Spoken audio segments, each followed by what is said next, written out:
सोमवार व्रत कथा। भगवान शिव करेंगे आपकी सभी मनोकामनाएं पूर्ण। सोमवार का व्रत को लेकर मान्यता है कि इस व्रत के करने से भगवान शिव अपनी भक्तों की मुराद जल्दी पूरी करते हैं। सोमवार का दिन भगवान शिव को समर्पित है, इसलिए इस दिन भगवान शिव की पूजा और व्रत करने का महत्व ज़्यादा बढ़ जाता है। यदि आप सोमवार के व्रत करते हैं तो आपको सोमवार व्रत का कथा पढ़ना बेहद जरूरी है, क्योंकि इसके बिना आपका व्रत अधूरा रहता है। जानते हैं सोमवार व्रत कथा।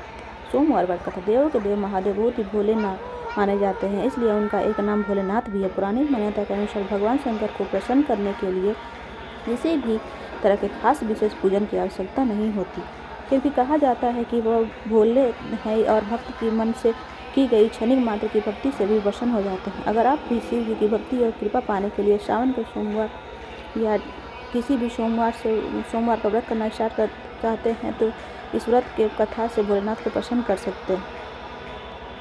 साहूकार को मिला संतान प्राप्ति का वरदान।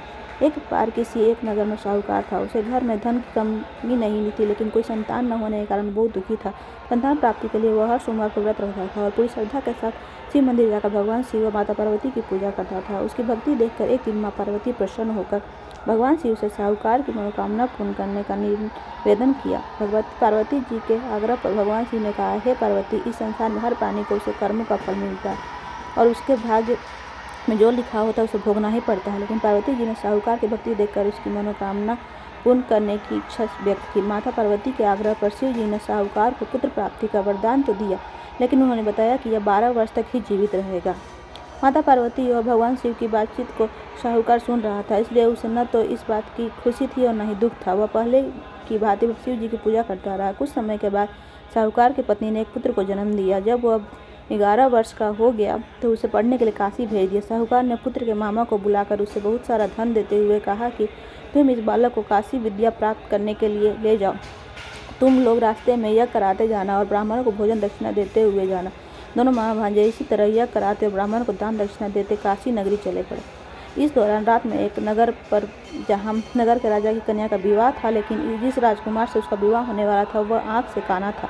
राजकुमार के पिता ने अपने पुत्र के काना होने की बात को छुपाने के लिए सोचा क्यों नहीं उसे साहूकार के पुत्र को दूल्हा बनाकर राजकुमारी से विवाह करा दूं। विवाह के बाद इसको धन देकर विदा कर दूंगा और राजकुमारी को अपने नगर ले जाऊंगा।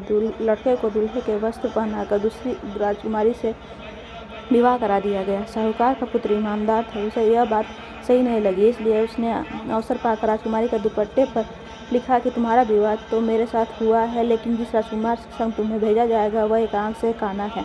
मैं तो काशी पढ़ने जा रहा हूँ। जब राजकुमार ने चुन्नी पर लिखी बातें पढ़ी तो उसने अपने माता पिता को यह बात बताई। राजा ने अपनी पुत्री को विदा नहीं किया, फिर बारात वापस चली गई। दूसरे साहूकार का लड़का उसका मामा काशी पहुँचे और वहाँ जाकर उन्होंने यज्ञ किया। जिस दिन लड़का 12 वर्ष का हुआ उस दिन भी यज्ञ का आयोजन था। लड़के ने अपने मामा से कहा, मेरी तबीयत कुछ ठीक नहीं है। मामा ने कहा, तुम अंदर जाकर आराम करो। शिव जी के वरदान अनुसार कुछ ही देर में उस बालक के प्राण निकल गए।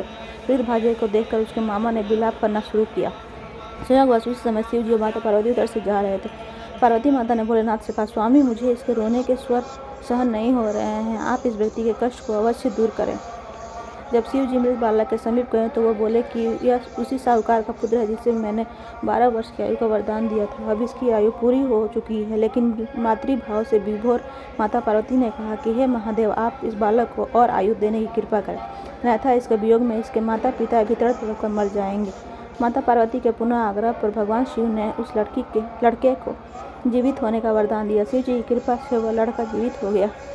शिक्षा पूरी करके लड़का मामा के साथ अपने नगर की ओर वापस चल दिया। दोनों चलते हुए उसी नगर में पहुंचे जहां उसका विवाह हुआ था।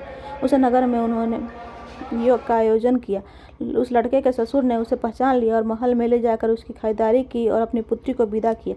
इधर साहूकार और उसकी पत्नी भूखे प्यासे रहकर बेटे की प्रतीक्षा कर रहे थे।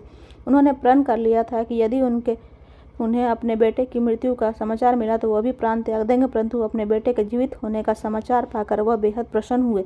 उसी रात्रि भगवान शिव ने साहूकार के स्वप्न में आकर कहा, हे श्रेष्ठी, मैंने तेरे सोमवार के व्रत करने और व्रत कथा सुन इससे प्रसन्न होकर तेरे पुत्र को लंबी आयु का वरदान दिया है। इसी प्रकार जो कोई सोमवार का व्रत करता है अथवा कथा सुनता है, सुनाता है, और सभी दुख दूर होता है और सभी मनोकामनाएं पूर्ण होती है। बोलो शिव जी की जय।